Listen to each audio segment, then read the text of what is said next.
Hey everybody, this is Tony, and I'll be doing my review of Tomb Raider, the action-adventure 3D third-person shooter, platform, whatever you want to call it, game by Eidos Studios.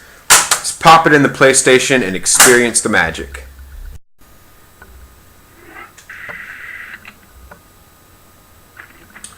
Alright, so then some of the levels are more like this, where you're basically in a cave fighting dinosaurs. They go down real easy. But it does make the game interesting. I like the color texture of the dino. Oh, crap.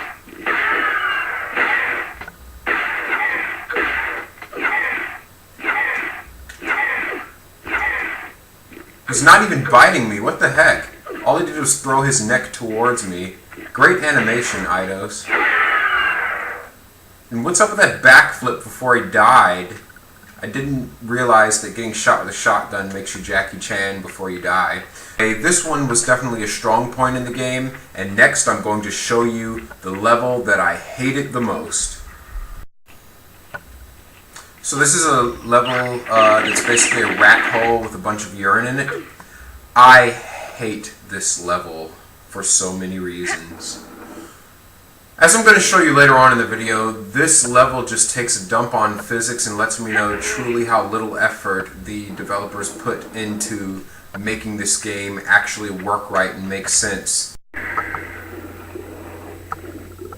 What the heck, did I just swim through the crocodile's body? Yeah, but that's one of the things I'm talking about in this game, where it doesn't really seem like they took any pride in the physics. I'm going to show you, like I said, one of those later on. This level, a cistern is a sewage system, and Laura is swimming through it. Dang, I wasted a med pack. So, when you think about it, Laura is basically swimming through urine in this particular level. I know I'm doing this review in 2011, so my perspective is a little biased towards games like Halo on the Xbox, which have better graphics, but what are those crocodiles doing to each other underneath me? I get that they're trying to chase me, but geez, have some pride in your character models. Those crocodiles look like someone took a Tootsie Roll and spray painted it green and gave it arms. Anyway, there's several other aspects of this game that make it look as if the people who created it weren't even trying. The developers did not seem to have any sort of technique with their character models. The rats are alright. I mean, just take a look at them. They're just rats. There's nothing majorly deviant about their character models. But as we go later on in the game, I'm going to show you some that have a little bit less of a authentic, as a matter of fact, quite laughable perspective about them. As a matter of fact, I'm going to show you one instance in this game that just spits in the face of the laws of physics.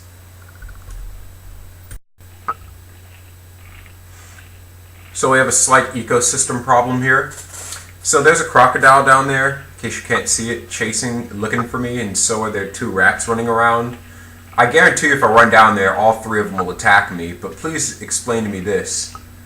Why isn't the crocodile interested in the rats at all?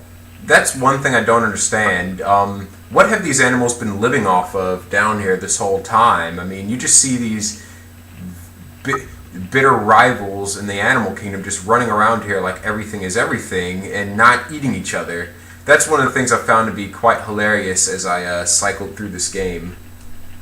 What I am about to show you is the big kahuna of physics problems in the Tomb Raider games, and why, when it came to believability and realisticness, I would definitely give this game an F. So here is basically the thesis of this part of the level.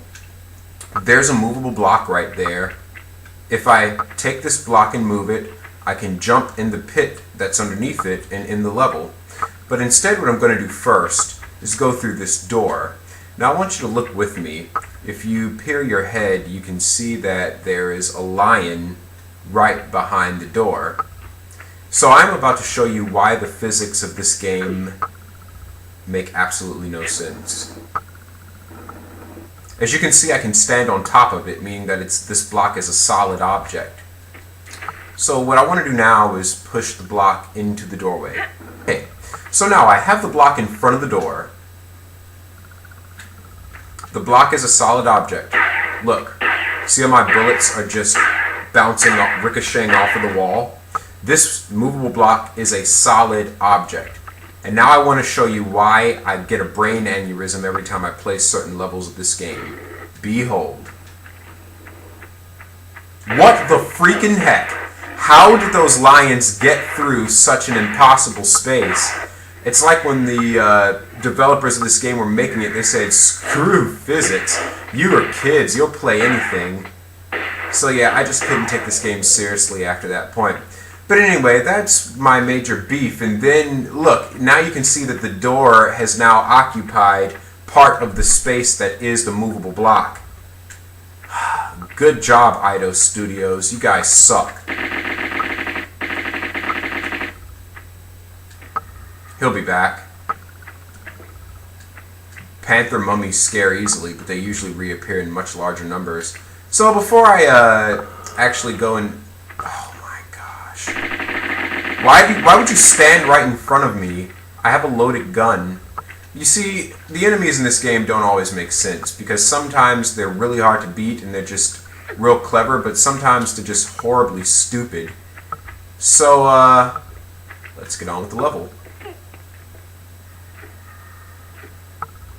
What I'm about to show you is the fact that the sapphire key that you get in the beginning of this level can actually be substituted for the sapphire key you would ordinarily get at the end of the level, because I guess apparently they have the same coding for them. But so this is the first sapphire key you get at the beginning of the level. I forget what door it's supposed to open. I've been glitching at this game for so long that I forgot how to actually play it through. Okay, now he's humping the wall trying to kill me. That's an excellent battle strategy. Napla would be so proud of you. Let me end his life with a shotgun. There you go. Now you're in little papier-mâché pieces. I mean, I was expecting more of a climatic explosion. A papier-mâché zombie doesn't really do anything for me. So I just fell in the water. But anyway, I'm about to beat this level real quick and easy. This should take under 5 minutes. Oh great, a tree that prohibits my movement. I just love the physics of the Tomb Raider franchise. So like I said, let's continue. I believe I'm able to get up here. Alright, so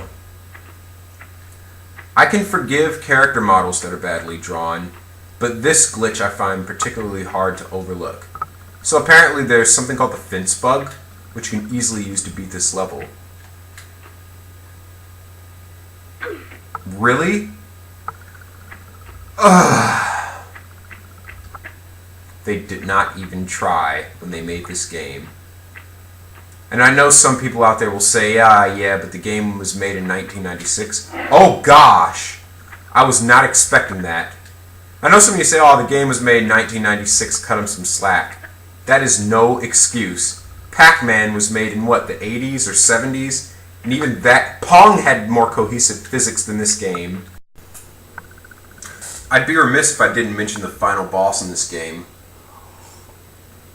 The giant, legless mutant. Now, when I was a kid, I nearly peed my pants when this thing came out. It was so freaking frightening. I mean, now as an adult, it kind of looks silly and stupid. I mean, how is something that doesn't have arms and legs supposed to be menacing? I mean, this thing just looks very stupid. But I guess maybe the writers were trying to show what happens when stem cell research goes just too far. Who knows, maybe... Oh, crap! Ugh. This is gonna be a while. Truthfully, I like to beat this enemy with a shotgun because it gets out more pellets per round. The Uzis sound like they're doing much damage, but in reality, the Uzis don't do much more damage than the pistols in this game. They're actually quite a weak weapon. If you want to do any damage, you gotta go magnums or shotguns. Let me show you.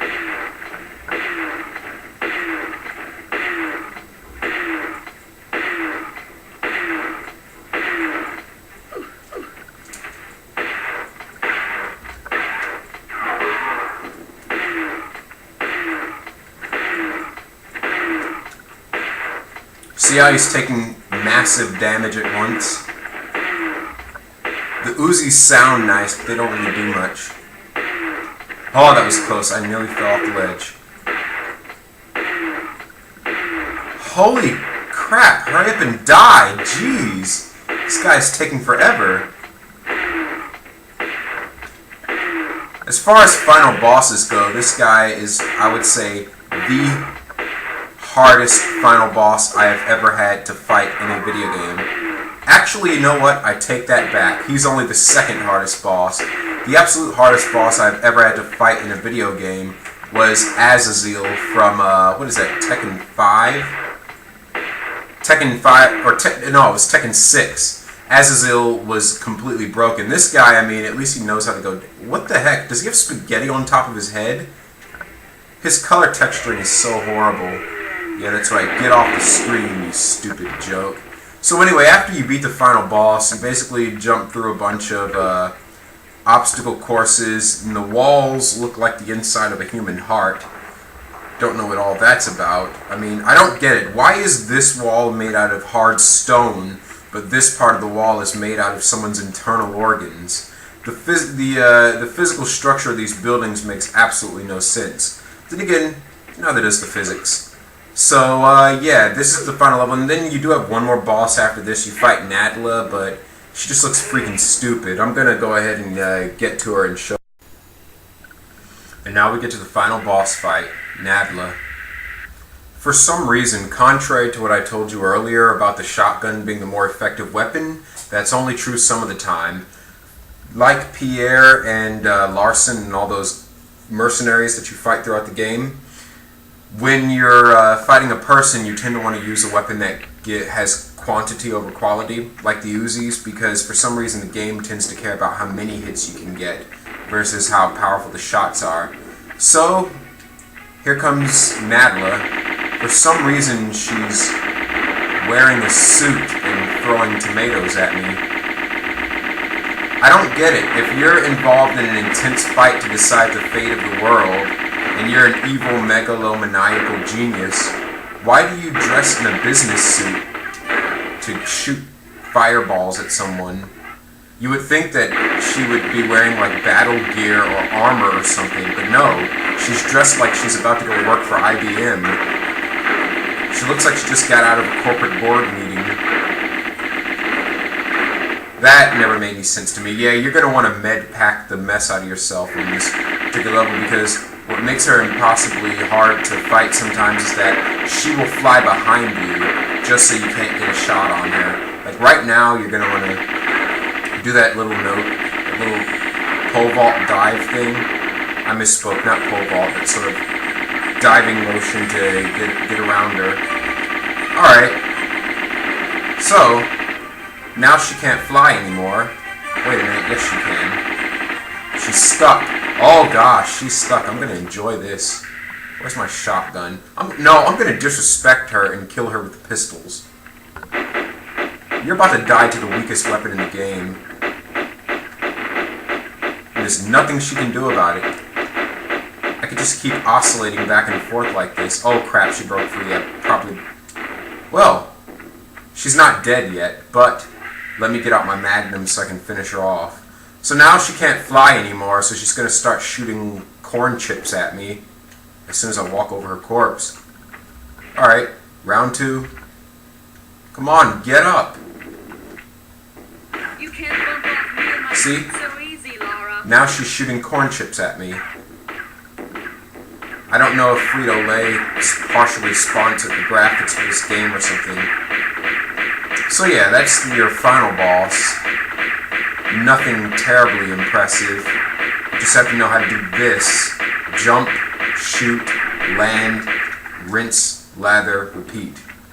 Well, she's dead, and basically you jump up all these things and it's the end of the game. It's been a long road. It was very, very, very anticlimactic at points. I thought the boss fight could have used a bit of tweaking, and the graphics sucked.